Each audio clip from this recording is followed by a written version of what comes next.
experiences and living in the present moment, that's when things are just flowing. The energy is just flowing. It's not like putting up walls and that type of thing. I like to read a poem on forgiveness. Okay. I was going to ask you about that. And it goes with my... It goes with these pictures. The picture, I take pictures, and then I put poems with the pictures. And this one I wrote on forgiveness because people have different ideas what forgiveness means. And this is my little story. Forgiveness. Delving into my mind, I lay awake thinking of my mistake. I can't rationalize what I've done. I'm not trying to. I don't understand this myself. Maybe it was our arguments, or the way you looked at me. Some kind of misinformation that froze a crust of ice around my heart. Until I could not value my existence or walk with my head held high. Sadly, we lost the joyful dance. Now that the illusion is broken, I reach out to you with an open heart, my hand extended, hoping you understand. Can we reach a state of forgiveness without blame? Is it possible to bring our gentle spirits to a place of trust, a place brimming with love? You tell me. I'll be waiting. And you're really very good at that, you know. Thank you. And knowing you, I have to ask, yes. How many times did you rewrite that until you were happy? This one here was one of my easier ones. And the one I did on the other show, I think I only changed a few words. But I've had ones that, I still have ones that I'm working on with the new book that I keep going over and over and I'm not particularly happy with.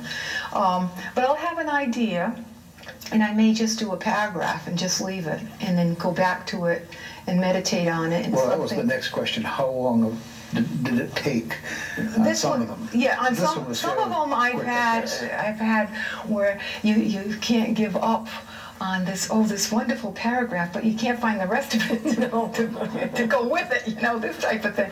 So I have quite a few of those around, and I have actually done a few paragraphs here and there, or sentences here and there, and then put them together. When you're in the zone, I call it the zone, when you're in that place and it's the right timing, it will flow. Now, for people who don't know, you're, what would be the proper term, an accomplished empath? Yes, yes. Do you use those inner wisdoms with this, or is this an intellectual? No, it's through empath. Actually, through doing readings and numerology and meeting all people through life, I've heard just about every kind of story there is to hear. And I put myself, I'll sometimes think of the person. You know, I'll have the idea, and then I'll think of the person that sort of drags me into that place. On forgiveness, on this poem, it was more or less a composite of myself and my husband and other people that I know as a feeling, because the thing that stood out for me the most is, can we reach a state of forgiveness without blame? Because forgiveness is not saying, I'm not angry at you anymore, even though you fouled up. It's like letting it go, because everyone makes mistakes. I mean, depends on how big the mistake is, and if you even want to forgive that person. Well, wouldn't it depend on the other person's intent with whatever they did to alienate you, if it was a mistake or if it was something that they were planning on doing? Or yes. You know. Well, it all boils back to yourself. There's some energies you just shouldn't be with, and that's how it is. I don't sit here saying I understand how it all works, because I don't know a thing. All I know is what I know, and if someone's energy isn't right, then I know I have to stay away. I don't know why. I just know I'm not supposed to be near that.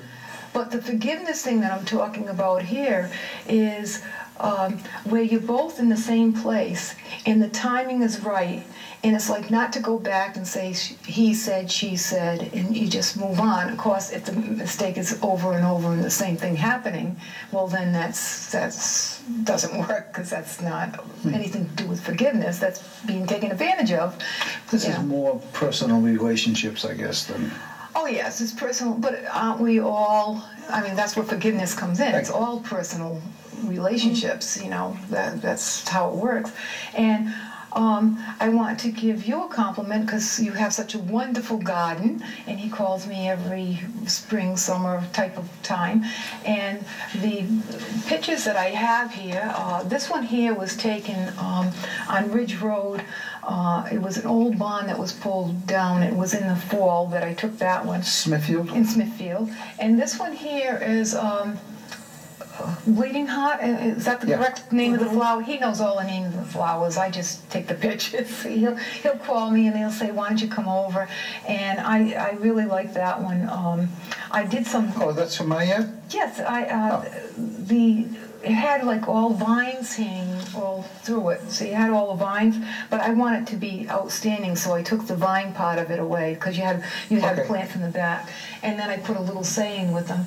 And I'm pretty sure that was at your place. Do you have those daisies at your place or not? Because that's more of a sunflower. I tried to grow them because I'm a spiritualist, and that's a symbol of spiritualism. Well, Josie just told me that, And so that was I'm pretty sure, because they come and go. Yeah, I'm pretty sure it was from your yard, and that's when I. The interesting part about that, in the background, it has this cloudy or spiritual type of. See how the background is cloudy? I didn't do that digitally. Oh, I see what you're talking about. Okay. That came out that just way. happened. That came out that way. So it's almost like energy. Yes, there were obviously plants and foliage all the way around, but it came out that way, and I said, oh, I like that. You know what it looks like? What? It looks like spiritual flowers.